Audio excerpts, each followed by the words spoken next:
पुढे पाहूयात राज्यात जिल्हा परिषद निवडणुकीसाठी मतदान पार पडलं। मात्र याच वेळी शिवसेनेचे पैठणचे आमदार विलास भुमरेंनी केलेल्या प्रतापामुळे वादाला तोंड फुटलंय। विलास भुमरे जिल्हा परिषदेच्या मतदानासाठी मतदान केंद्रात त्यांच्या लहान मुलासह जाऊन त्यांनी मतदान केलं। विशेष म्हणजे मतदान यंत्राजवळ त्याला नेलं, शिवाय त्याच्या बोटालाही शाई लावल्याचा प्रकार जो तो घडलाय। जिल्हाधिकारी दिलीप स्वामी यांनी या प्रकरणी चौकशी करून दोषींवर कारवाईचा इशारा दिलाय।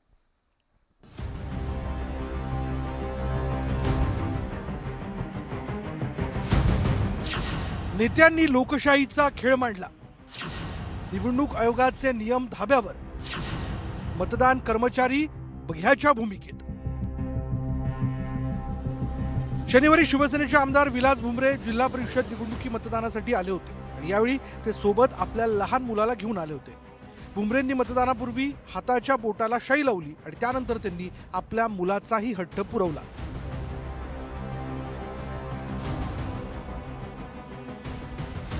तिथं असलेल्या सरकारी कर्मचाऱ्याने भुमरेप्रमाणेच त्यांच्या मुलाच्या बोटालाही शाई लावली, पण ते तेवढ्यावरच थांबलं नाही।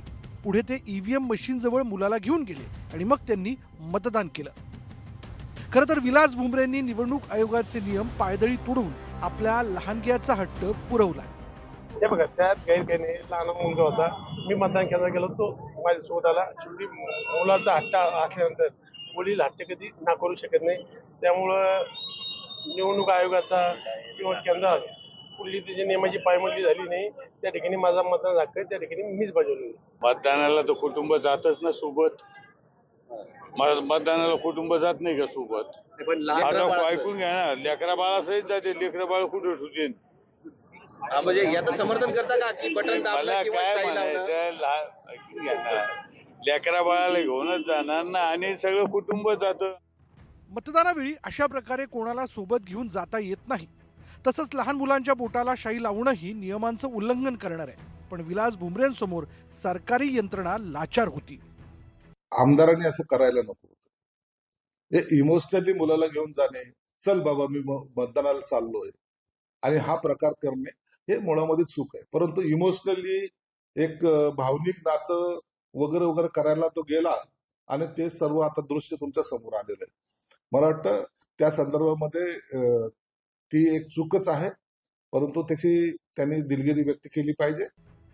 पण मतदान केंद्रातील नियम मोडण्यात सोलापूरचे अर्जुन सिंह मोहिते पाटीलही मागे राहिले नाहीत। खरं तर अलीकडच्या काळात नेत्यांकडून अशा प्रकारे नियमांचं उल्लंघन करण्याच्या अनेक घटना घडल्यात। शिवसेनेचे आमदार संतोष बांगर हे मतदानावेळी मोबाईल फोन घेऊन गेले होते।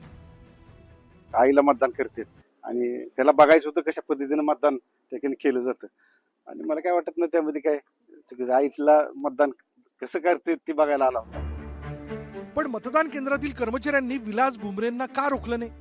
मतदान केंद्रात मुलाचा हट्ट पुरवणाऱ्या विलास भुमरेंवर कोणती कारवाई होणार? विलास भुमरेंना मुलाला सोबत घेऊन जाण्याची परवानगी देणाऱ्यांवर काय कारवाई होणार?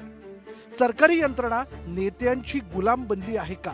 असे एक ना अनेक प्रश्न उपस्थित झाले। आमचे जे निवडणूक निर्णय अधिकारी आहेत श्री प्रवीण फुलारी यांना मी सूचना दिलेल्या आहेत। झोनल ऑफिसरकडून पूर्ण सखोल चौकशी करून यामध्ये वस्तुस्थितीजन्य अहवाल सादर करा, आणि तेथील जे कोणी कर्मचारी आहेत त्यांचा कोणाचा त्याच्यामध्ये दोष आहे, कोणी परवानगी दिली, या संदर्भातली डिटेल माहिती घेऊन मला सादर करण्याची सूचना दिलेल्या आहेत। परंतु जे कोणी याच्यामध्ये दोषी असतील आमचे कर्मचारी, त्यांच्यावर आम्ही निश्चितपणे कारवाई करू। पण खरा सवाल हा आहे की मतदान कर्मचारी सर्वसामान्य मतदारांना अशी VIP ट्रीटमेंट देतील का? दरम्यान या प्रकरणी छत्रपती संभाजीनगरचे जिल्हाधिकारी दिलीप स्वामी यांनी चौकशीचे आदेश दिले। पण खरंच या चौकशीतून काही निष्पन्न होईल का? केवळ सरकारी कागदी घोडे नाचवले जातील?